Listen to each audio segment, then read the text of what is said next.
Alright everyone, welcome back to another ASMR soft-spoken video, and I am extremely happy to show you guys something that I'm really excited for, I'm really excited about. Some of you may not get why, some of you may, it's all based on personal preference, but if you saw in the other video, we went over an issue of Game Informer magazine.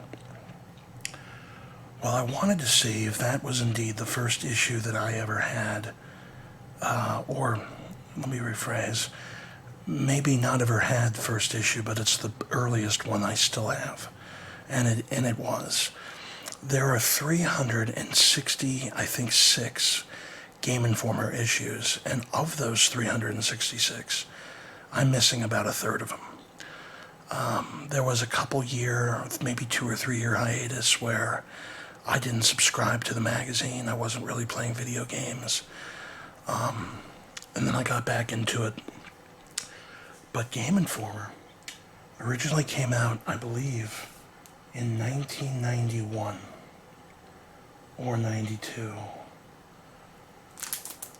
And I was able to get the first, I believe, 8 issues, maybe 7 or 8 issues of all time.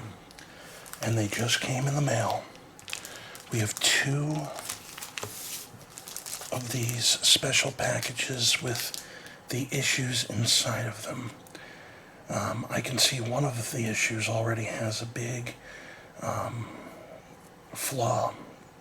The spine is ripped, showing the staples in one of the issues. But other than that, these look really, really, really incredible condition. So let's open them up. Let's see what the first ever Game Informer issue was all about.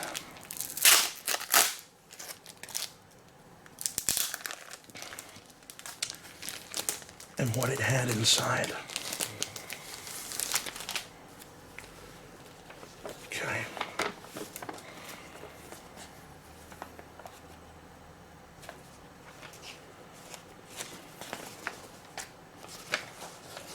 So, I don't know if this is missing pages or not, but it is very, very thin. And right here we have the first issue ever of Game Informer. Fall issue 1991. Sizzling hot pre-resale reviews inside for Decap Attack, Micro Machines. See if I can zoom out just a little. And NHL Hockey. Then there's a Game Genie controversy. Best bets to keeping equipment clean. And supersonic tips throughout this issue. It shows ghoulish scenes from Decap Attack and body slamming action of NHL Hockey. Screen previews inside, what's new for fall. And then it's advertising FuncoLand, the best way to increase your video game library. This is a very thin issue. So let's take a look.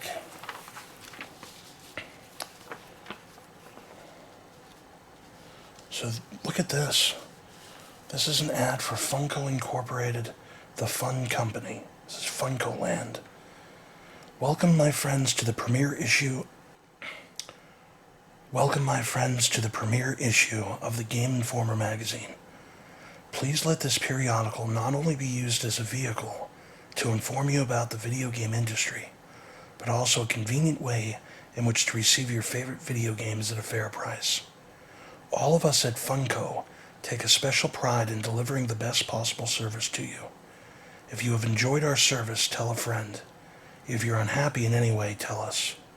Sincerely, David R. Pomigi, who's the president. Then there's an ad for the Illuminator for the original Game Boy. See your Game Boy in a whole new light. This fully adjustable light source gives you the ultimate playing advantage in low light situations. It's definitely the difference between night and day.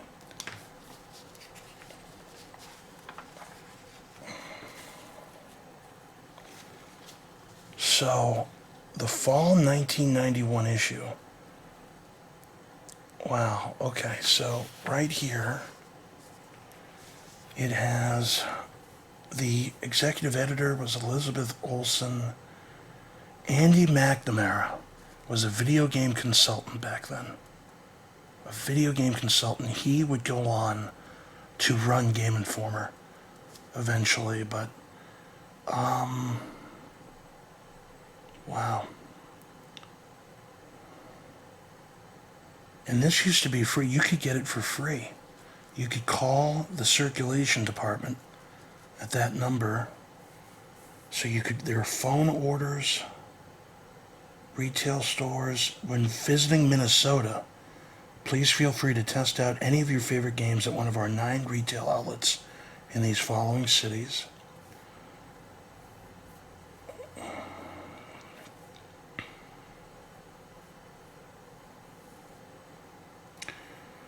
Wow.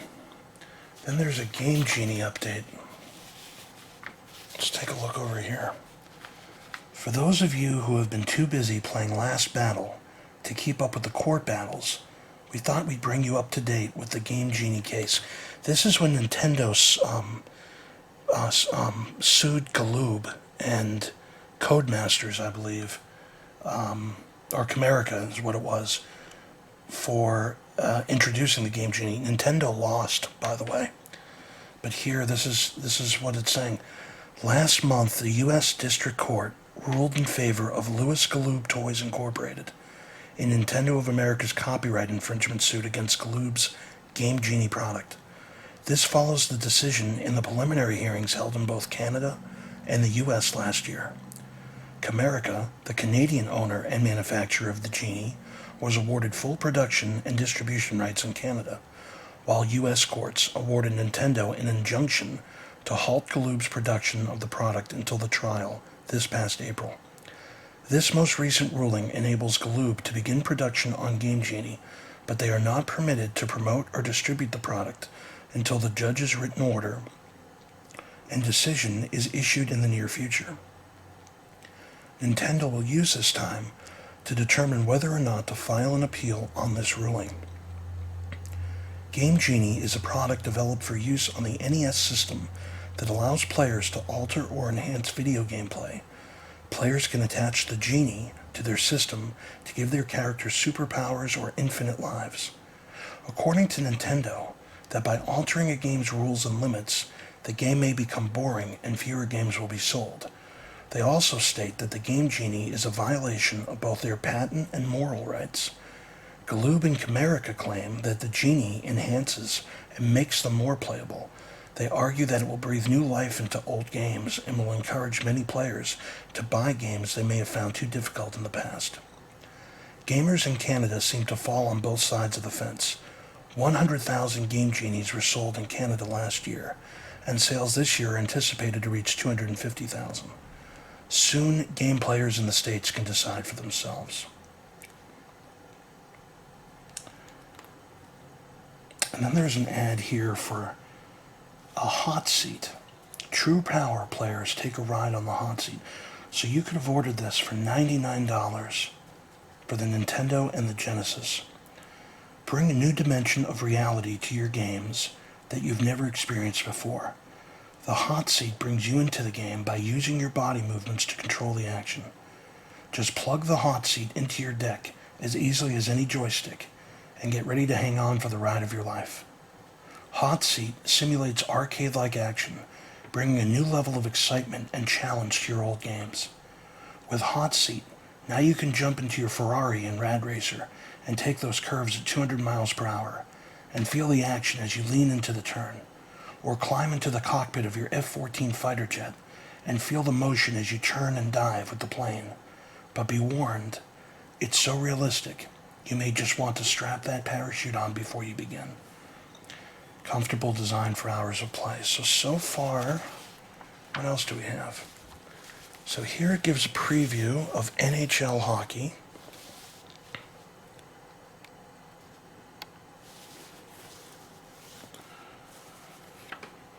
This is NHLPA 93, actually. I can know by the cover of the game.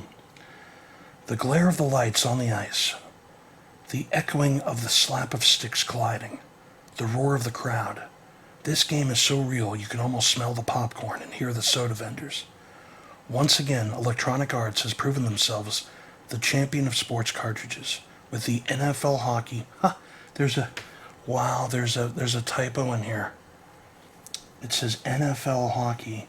It's supposed to say NHL for the Genesis system. Like their previous successes, John Madden Football, PGA, and Lakers vs. Celtics, NHL, they fixed it here, pays attention to detail right down to the Zamboni between periods. This high-sticking, body-slamming, action-packed game features the lineups of all 26 teams during the 1990-91 season, including the Stanley Cup struggle between the Minnesota North Stars and the Pittsburgh Penguins. Players can select their teams and lineups, home or away, in 5, 10, or 20-minute periods. There's even a battery to retain the playoffs. This 1 or 2 player cartridge allows you to play against the computer, go to the head or work as teammates against the computer. Other exciting highlights include multiple penalties, close-ups, instant replays, and actual fights. The only thing missing here is the blood and a few teeth. So then it says, this cartridge is hot enough to melt the ice. It may be a tough start for the beginning player, but any fan of hockey or sports games will love it. And there were 2 reviews.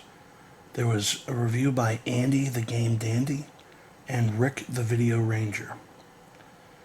And they both gave it 9s. The only 10 score was Andy gave entertainment value a 10. So let's see what they both have to say. If you like hockey, this is your game. There haven't been enough 2-player games for Genesis in the past. This one even allows you to work as teammates. That's the concept. Then graphics and animation gave it an 8. The graphics are as varied as hockey can be. They even remembered the player numbers and the lights on the ice. Maybe a little more excitement in the crowds would give it that extra punch.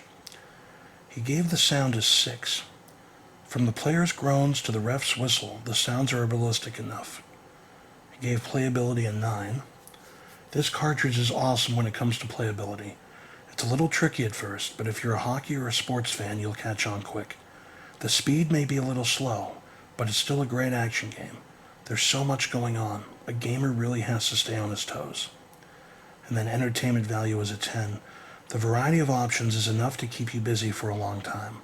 It's like an arcade game. This is easily the best hockey game yet. Mario Lemieux can't hold a stick to this. I'd buy a Genesis system just to play a game like this. And then Rick, so the only difference is he gave playability, Andy gave it a 9, Rick gave it an 8. Andy gave entertainment value a 10, Rick gave it a 9. But the biggest glaring difference was the sound. Whereas Andy gave it a 6, Rick gave it a 9.5. And he says, now this is hockey.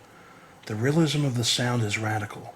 From the sounds of the sticks clashing to the crowd noise. And the power behind the check. These are some tough dudes. This is hockey all the way. So, it's pretty crazy. Now, how cool is this? Here's an advertisement for FuncoLands.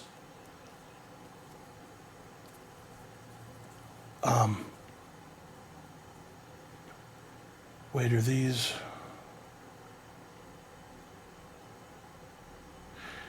Yeah, so this is interesting. So they're showing you what they're going to sell it used and what they would pay you for it. And even then, they were doubling or tripling the monies. Now, somebody had written in here, whoever had this issue had written some stuff down. But these are all NES games. So, like for example, 1942 right at the top. You guys can see that right here. They'd give you $8 and they would sell it for $16. Adventure Island 2, they'd give you $32 for it and they'd sell it for $54 used. This was back in 1991. So this is just cartridge. This isn't even complete. Let's see, are there any crazy games? I know Working at FuncoLand in the late 90s, I know that there are some Dragon Warrior games that were expensive. Dragon Warrior 2, same thing, they sold for $54. They sold Family Feud for the NES back then for $54. How nuts is that? Now let's see, what are some of the crazy NES games that go for crazy amounts today? I'm trying to think off the top of my head. What's the one?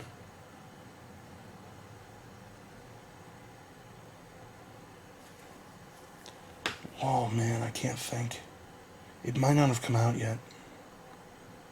What is the game that everyone goes bananas over? I know there's one that's like Family Fun Fitness or whatever. I'm not thinking of that. I'm thinking of something else.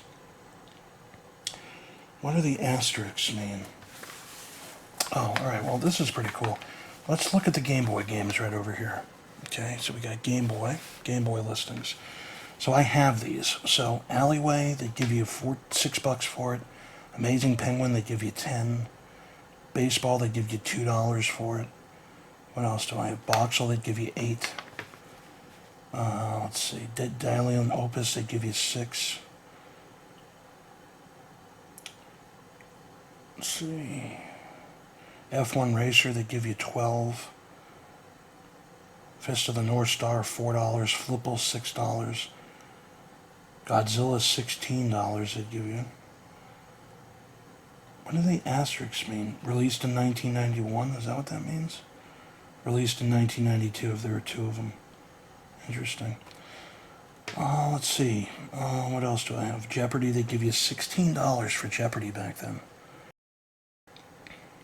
Lock and Chase, they give you $10.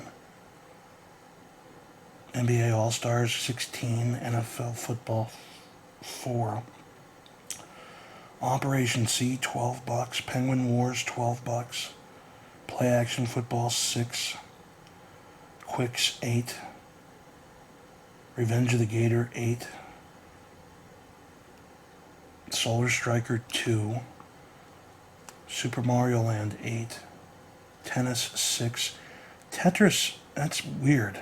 Tetris, they wouldn't give you any money for it. They'd sell it for $2 used.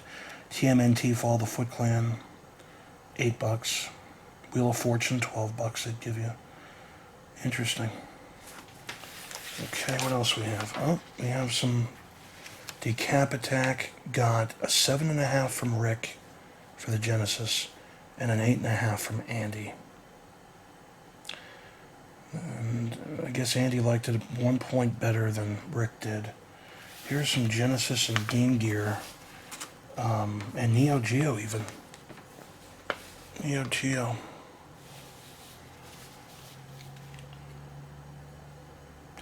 And you know something? This might have only been in Minnesota. Because, well, they have a 612 number, so maybe it was all over.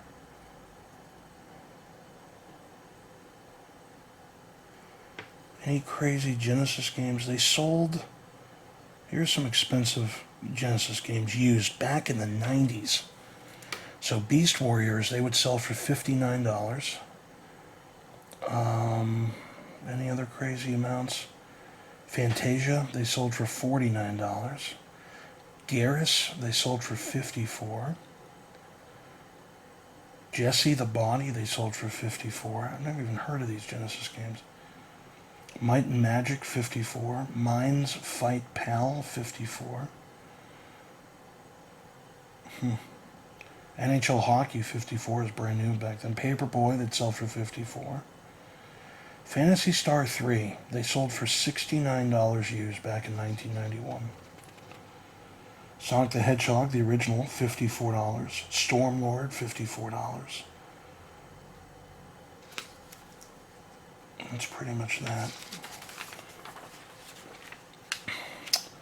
And then they reviewed the NES version of Micro Machines. Rick gave it a 7 and Andy gave it an 8. So Andy's the higher reviewer so far, just in this one episode, or one first issue of Game Informer here. And there was an order form, and that was it. This is the first ever issue of Game Informer. And this actual magazine came with an address on it. It's a good thing I'm not showing you this person's name. I don't know if he still lives there. That'd be nuts. It'd be 33 years ago. But there's your first issue of Game Informer magazine. Alright, let's see if we can find the second issue. Let's see. November, December has got to be this. Because November, December 1992, January, February 1992. Now let's open this up. Does it have? Does not. Let's open these up here.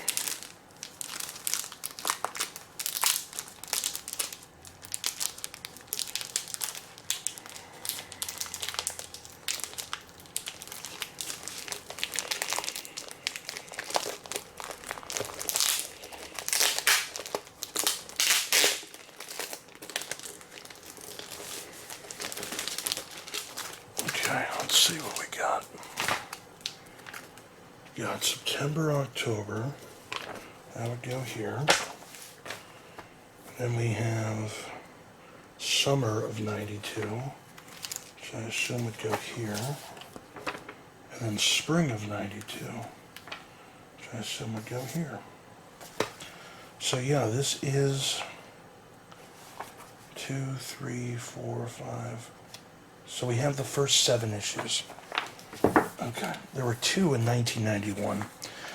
This one feels a little bit bigger, but it's this November, December of 1991. There's a Neo Geo update, the Fun Club tip line, and then Toe Jam and Earl strategy for the Genesis. So let's see what this issue has in store. Here's an advertisement for Quad Challenge. It doesn't say what system it's for. Interesting. Oh, it's for the Genesis, okay. Quad Challenge. Alright,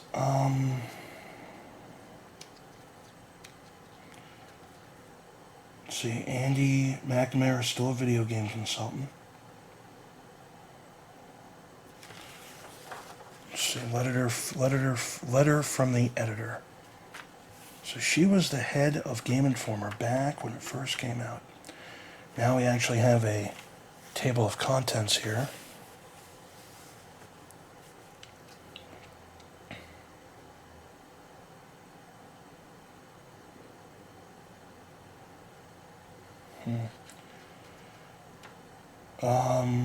Then there's a word search in here. Here's a Toe Jam and Earl review. So you have Ed, the Video Wizard, and then Andy again.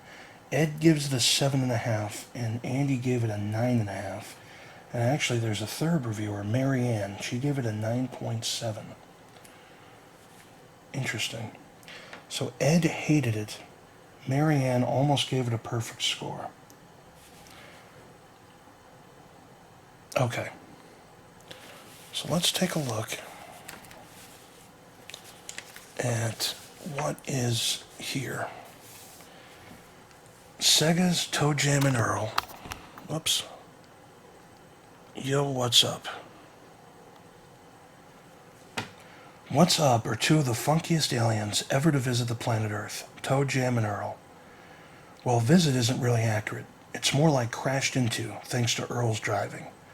You see, our dynamic duo was just jamming along on a joyride through the Astro Belt, heating it up in their Rapmaster spaceship, when a meteor jumped in their path. At least that's the way Big Earl tells it. Now their transportation is in 10 different pieces, scattered across the strangest of planets. These hip-hopping dudes must comb the land in search of these parts so they can get it together and split. Our friends from Funkatron just start getting into this place with its fast food, yum, and a little cash money. That is, until they meet up with a strange species known as Earthlings.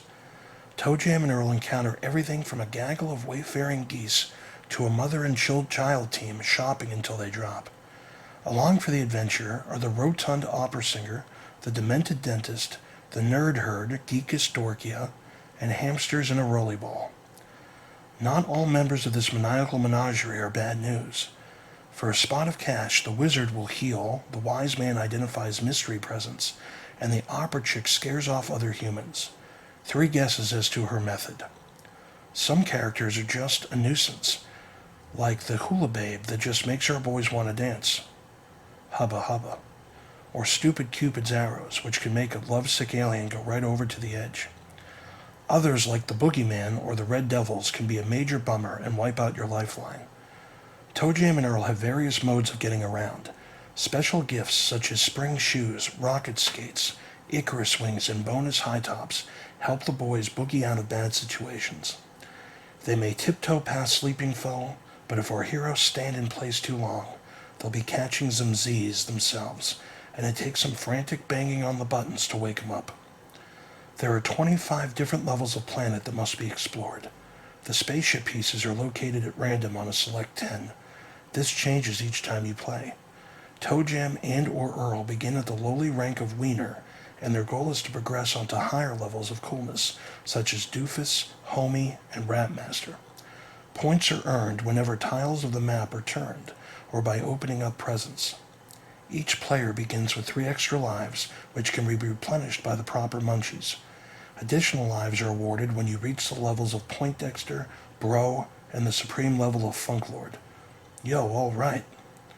This out-of-this-world adventure can be played as either a 1 or 2 player game. As a single, you can be ToeJam or Earl. Together, you can enjoy some nasty split-screen action and cover ground much faster. Besides, someone has to be there to keep Big Earl out of trouble. He has a little trouble keeping his pants up. Don't be surprised if the Bebop and Bros take a break to bust a move or two, and don't be surprised if you find yourself joining them. Okay, well, let's take a look at the lowest score and the highest score here. So, Ed the Video Wizard gave it an overall 7.5. The concept he gave an 8. Now this is new and original. It's easy to get into, watching 2 funky space cadets strut their way around the stages, jamming to digital funk and rap music. Graphics and animation he gave a 7. The backgrounds can give you a headache at times, but for the most part it's pretty hip. Watching ToeJam and Earl move almost make you want to rush out and buy an MC Hammer CD. He gave the sound an 8. Great sound effects. It's good to see use of the 16-bit sound capability, but the real fun is in playing percussion with the game in the sound effect mode. He gave the playability a 7. It's not the most difficult game to master, but it's definitely a game for an enjoyable evening of entertainment with a couple of funky dudes. And then entertainment value he gave an 8. I enjoyed this game, especially the wild elevator rides to the funky sounds of ToeJam and Earl. I think it's a great game for players of all ages. So that was the lowest review. And then the highest review here, right over here, from Marianne the Game Master. Concept is a 10. This is a totally hip-hop happening kind of game that's not just the same old thing. It rules. She gave graphics and animation a 9.5. The excellent character and color choices are original. It makes Sonic look like a box of 8 Crayolas as opposed to the big package of 64. I don't know about that. Sound she gave a 10. Totally awesome sound with excellent jam sessions. I'll be watching for it to come out on CD. ToeJam describes it best. Yeah, alright. Playability is a 9. It's an original plot that's easy to grasp, but never boring, and the only game I know of with a jam session. And then entertainment value, she gave a 10. Superb. You have the variety of Sonic, like when you wait too long to get impatient. These guys either start dancing or completely crash out on you, and you have to hammer on the buttons to wake them up. I love it. I wouldn't say it's a 9.7, but okay. This is pretty cool. This is an article written by the head of Game Informer called EASN, the Electronic Arts Sports Network. And here it shows some games. Jordan vs. Bird for the Game Boy, John Madden Football for the Super Nintendo, PGA Tour Golf for the Super Nintendo, both of those for the Genesis, right over here. And then, let me see if I can zoom out just a bit. There we go. And then Lakers and Celtics in the NBA playoffs and NHL hockey for the Genesis as well. So here we go. Most true sports enthusiasts are familiar with the letters ESPN. They are the call letters of the most successful all-sports network in television's history. Recently, Electronic Arts, license of many popular Nintendo, Game Boy, Genesis, and Super NES games, has announced the arrival of EASN. Is EASN a new sports channel setting out to win you over? Not quite, but close. Electronic Arts introduces the Electronic Arts Sports Network, a line or network of sports games that give you the feel of live television coverage. How will this win your armchair sports enthusiasm? By providing all things you watch live coverage for, like instant replays, special camera angles, pro commentary, and game highlights. These games feature actual teams with your favorite players. Base your playing strategy on players' individual talents and weaknesses. Use plays right out of John Madden's playbook. Test your skill on some of the country's toughest pro golf courses. Shoot hoops with the biggest names in basketball. Match up last year's Stanley Cup teams over and over, and you won't have to wait for the weekend. Many of the Electronic Arts titles have already secured themselves among the top-selling sports cartridges. EA entered the sports arena with Jordan vs. Bird, a one-on-one basketball game for Game Boy. This one- or two-player game creates the ultimate showdown of the NBA's best, Michael Jordan and Larry Bird.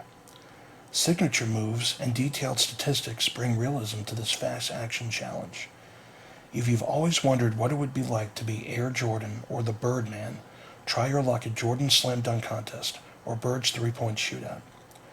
Electronic Arts quickly became champions of the sports cartridge when they matched their games up to the Genesis system's 16-bit technology. This gave them true-to-life graphics and sound as well as outstanding gameplay. John Madden's football is perfect for the Sunday afternoon quarterback. This game not only gives you 17 pro-caliber teams, complete with stats and more than 100 real plays, you even have to contend with real weather like rain and snow. When Electronic Arts say, get real, they mean it. Lakers vs. Celtics host the 1990 playoff contending teams, as well as the East and West All-Star lineups. It's the only way to shoot buckets with real stats, a halftime show, Isaiah, Ewing, Jordan, and more. She spelled Jordan wrong. She spelled it Jordan. You'll be keeping company with 60 of the best golfers in history when you hook up with PGA Tour Golf. And if you think the competition is legendary, wait until you see the TV coverage. You'll find maps of real courses, aerial flybys, close-ups, instant replays, and live commentary. The only thing missing is the commercials. If the sound of blades against the ice gets your blood pumping, there's NHL hockey. NHL gives you real players on 22 real teams and 2 all-star teams. Enjoy all the moves, all the penalties, the instant replays, and even the knockdown drag-out fights of the real thing. Now Electronic Arts comes on the Super NES scene with the same skill and grace they brought to the Sega Genesis system. And if bigger is better, hold on to your seats. John Madden Football for SNES adds 12 more teams to the roster for even more body-slamming action. Lakers vs. Celtics in the NBA playoffs comes at you with twice the teams and twice the moves. Be a real pro with SNES's PGA Tour Golf. She spelled golf with 2 F's. Oh my God, for an editor-in-chief, she did a pretty bad job. Highlighting unique 3D greens and 360-degree rotation for the perfect putt. And waiting on the plate is Earl Weaver Baseball for Genesis. Electronic Arts brings its magic to America's favorite pastime. Considering its forerunners, it's sure to. So why sit through commercials? Tune into Electronic Arts Sports Network, showing on a video system near you. Okay, here's a 3 review of Mercs for the Genesis. Andy gave it a 9, Marianne gave it a 9.5, and Ed gave it an 8. So just like last issue, the first issue, Ed is the lowest rated reviewer, Andy's in the middle, and Marianne is the highest. Although Marianne wasn't in the previous one. Alright, here we go. Super Bases Loaded. The baseball game that puts you to the test makes it to SNES. This is from Jalico. The last of the popcorn and peanuts is just being swept up, and the roar of the crowds has finally died out. Another exciting World Series has come to a close, but it's never too soon to start warming up for spring training. Jaleco introduces Ryne Sandberg Plays Super Bases Loaded, a Super NES edition of the popular Bases Loaded series. Ryne Sandberg, second baseman for the Chicago Cubs, is an 8-time Gold Glove winner, 1990 National League home run leader, and the league record holder for errorless games. Like the man it borrows its name from, Super Bases Loaded strives for perfection. From its outstanding graphics and sound to the 5 levels of difficulty, this game has everything a true baseball fan could wish for. This field of dreams begins with the unique feature of 13 computer-rated performance categories, in which the computer rates the game player. Test your skill in areas like stolen bases and strikeouts. You'll receive a rating from 1 to 100, and the computer will match you against an opponent of the same skill rating. As you improve, your competition gets tougher. The ultimate goal is to defeat a level 5 team and achieve the perfect score of 100. If you wish to turn the tables a bit and gain a little more control, there's a special edit feature that allows the player to adjust the team statistics to their liking. Try your hand at playing manager and putting together the Supreme Team. Like its forerunners in the Bases Loaded series, Super Bases play is shown from the pitcher's perspective. If you think you can hang out in the outfield and catch a few rays, think again.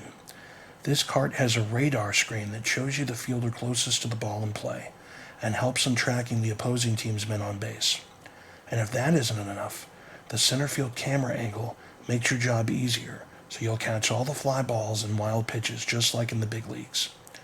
With new 16-bit technology, it's just like being at the ballpark.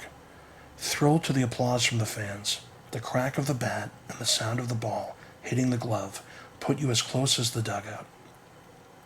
Be sure to keep your catcher's mitt close by, because when the ball goes hurling into space, it appears that it could fly right out of the screen.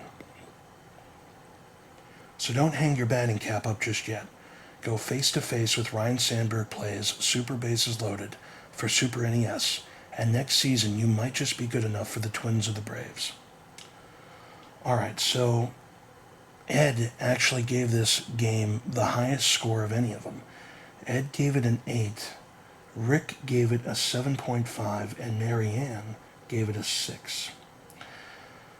So let's go with Ed's review here. Concept, he gave it 10. I think it was a good move to introduce the Bases Loaded series to the Super NES. This game is sure to hold sports fans until the next SNES sports carts come out. Graphics and animation, he gave a 7. I have seen better graphics on other systems. They could have done better. However, the player action is what you would expect from the SNES. From diving stops to leaping grabs, definitely above average. Sound, he gave a 6. Maybe I expected a little more in the sound department. Hopefully this will improve with time and development. Playability, he gave an 8. The players are easy to move, which is great for beginners or sports cart novices, just learning pitching and batting techniques. And entertainment value, he gave a 9. If you are a beginner at this kind of game, you will enjoy the baseball action, creating your own team, and working with the stats. For an old pro, the challenge is to beat the computer by playing the perfect game. And then Marianne, so she gave Concept a 6.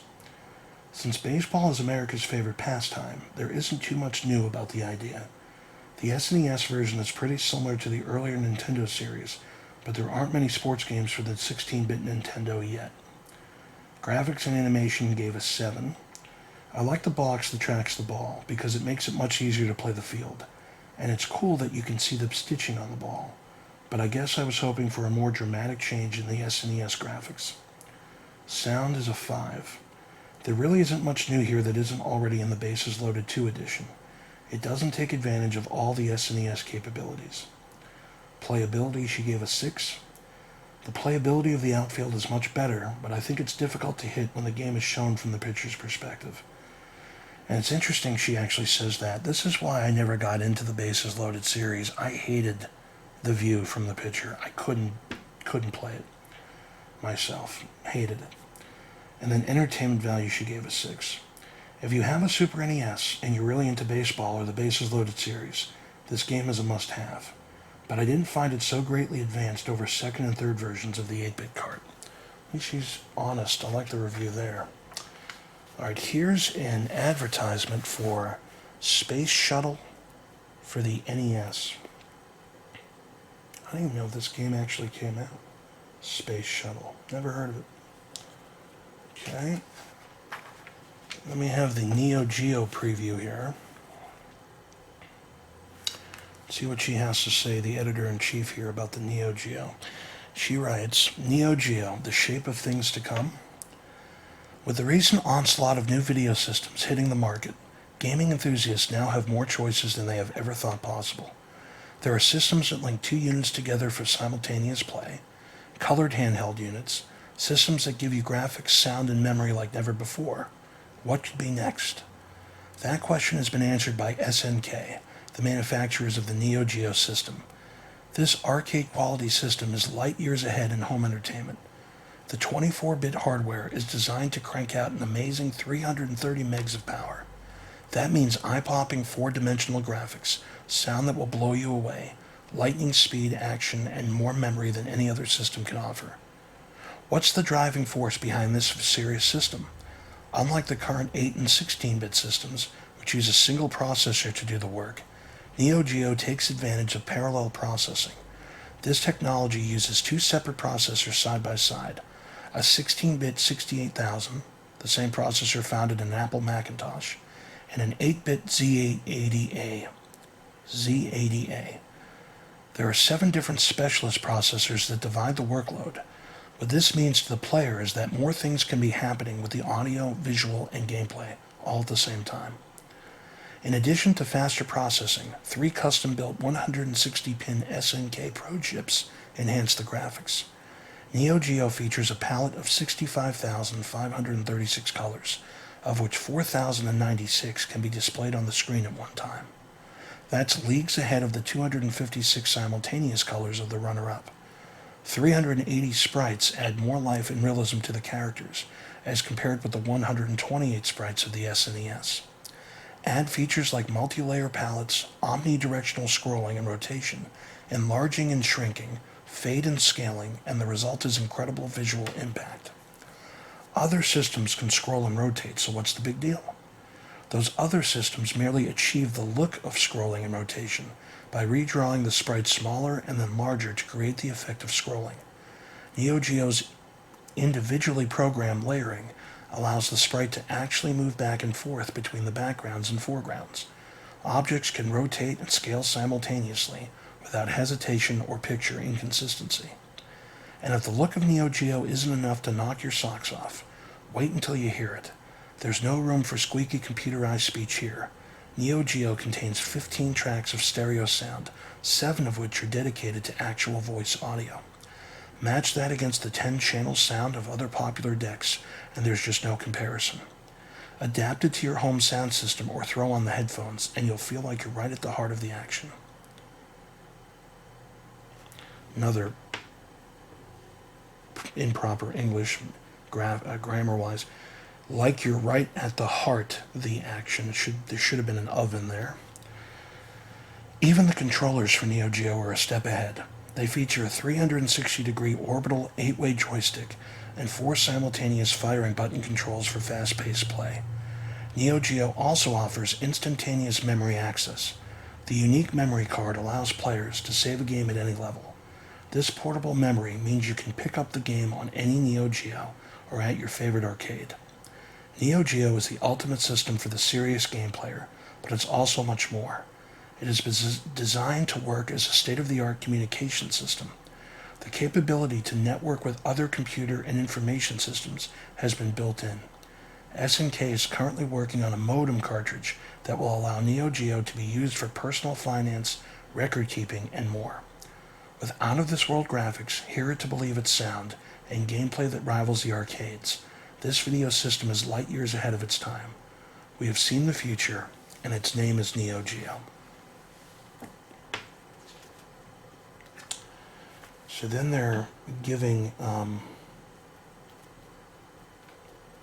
ideas for stocking stuffers for the upcoming holiday season. So, with the holidays just around the corner, we've taken a quick peek into Santa's bag for a glimpse at some of the season's new releases. So if you're looking for the perfect gift for your favorite game enthusiast or a cart to share with a friend, give one of these a try. So the games are Batter Up, for the Game Gear, Onslaught, Micro Machines for the Nintendo, Star Wars for, doesn't say, Pac-Man for the Game Boy. Oh no, Pac-Man for the Game Gear. Turrican. It's for the Genesis, but it's also showing that it's going to be available soon for Game Boy and TurboGrafx. And at one point, I did have the Game Boy copy of Turrican, but I sent it to a YouTuber named FinGamer because he needed it for his collection. Choplifter 2 for the Game Boy. Defenders of Dynatron City.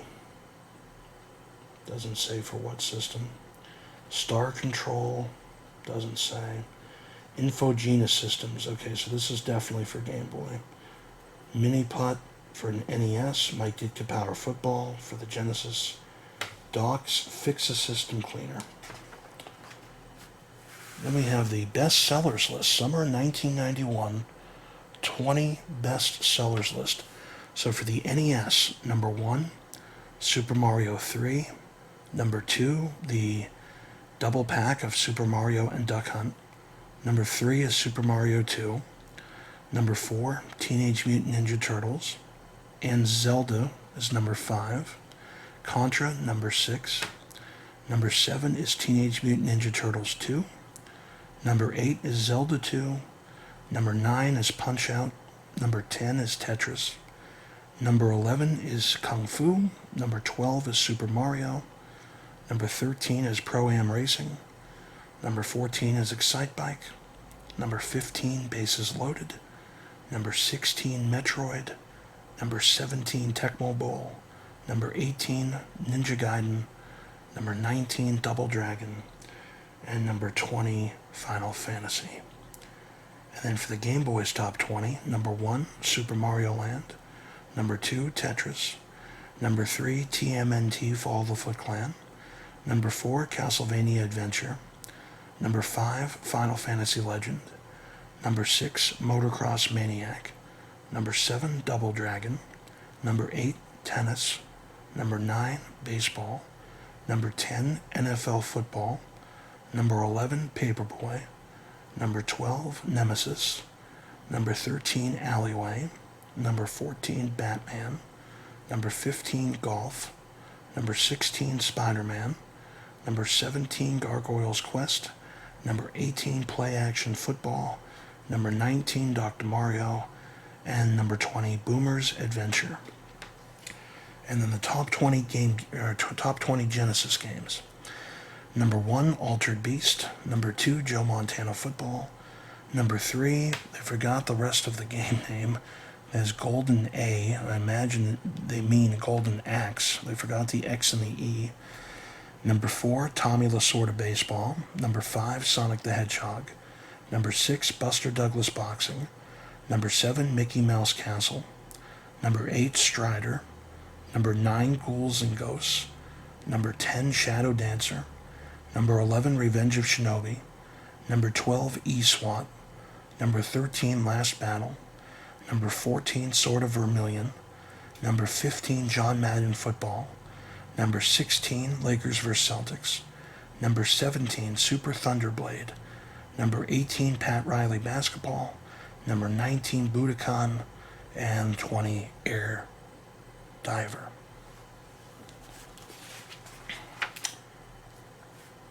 So in the last issue, they said that they would give you upwards of $32 per game. Now they've upped that to $46 per game, as much as. So let's see. Genesis, any crazy amounts? Yeah. Game Boy. And then there's Quad Challenge Make Tracks ATV style. So there's a review here. I don't know what system this is for.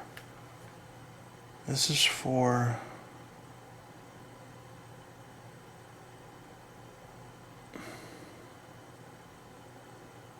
So it still doesn't say which system it's for. Oh, it's for the Genesis. Okay. So this game got pretty bad reviews. Rick gave it the lowest, a 4.5 out of 10. Andy gave it a 7, which was the highest score, and then Marianne gave it a 6.5. And then here's another review, Talking Super Jeopardy for the Nintendo.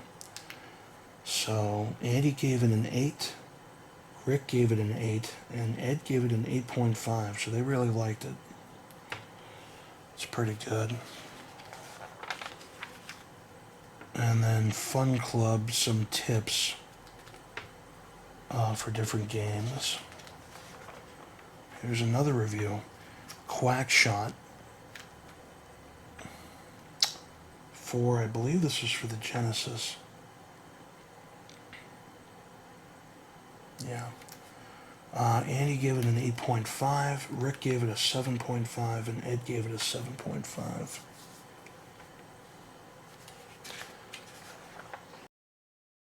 Track Meet for the Game Boy.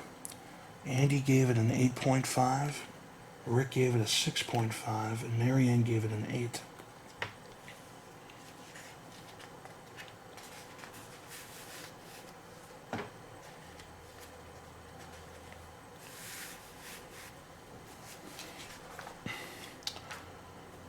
You can sell your games here.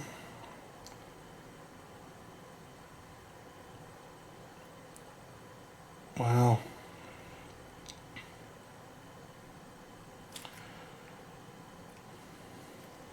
So here, Meet the Game Consultants. Andy the Game Dandy. I want to say that's Andy McNamara, but I could be wrong. He might be just a different Andy. No, it's definitely Andy McNamara because we saw that before in the beginning.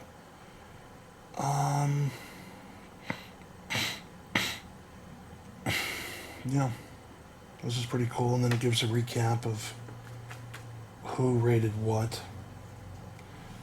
And like, for example, on Toe Jam and Earl, Rick was gone fishing, so he didn't review it. Mercs, Rick was out to lunch. Super Bases Loaded, Andy was walking his dog. On Quad Challenge, I can't read, it was Ed was taking a nap. Super Jeopardy, Marianne was on the phone. Quackshot, she was taking a bath. And then Track Meet, Ed was on vacation. It's a little funny, comical reasons as to why they didn't review the game. And then here's an ad for Bill Lambier's Combat Basketball for the Super Nintendo. And as you can see, big difference from the first issue to the second. And this is the same guy from Minnesota who had these. Okay. So those are the first two. Alright, this is the third issue. January, February of 1992. And it's a lot bigger than, I think, the first two issues combined. It is a big issue compared to the other two. So I think what we'll do is we'll just tackle 2 issues a day, 2 issues of video. So we have the first 2 issues done. Stay tuned for issue number 3 and number 4. And then we'll do 5 and 6. And then the last one will be 7, unless I can somehow get number 8 as well in the interim. But thanks for watching, guys. I'm really excited to show these to you. I'm excited. This is the first time I've looked through them at all. I did not look at them beforehand. And I'm going to keep it that way. I think it's a pretty cool adventure for us to go on together. I love Game Informer. I did at a specific time. Now the magazine is pretty much half ads and half whatever. For a while, I want to say in the late 90s into the mid 2000s, they had one of the best magazines ever. The reviews were like true, honest, no holds barred for the most part. Everything was, the reviews were a lot more insightful. News was a lot more insightful. But these early editions, it's really cool seeing where they first started from a little flyer for FuncoLand, a company headquartered in Minnesota, to a few months later putting together a pretty hefty for its time little gaming magazine. So, thanks for watching, guys. See you in the next video. We'll go over magazine issue 3 and magazine issue 4. I appreciate it. See you next time. Bye.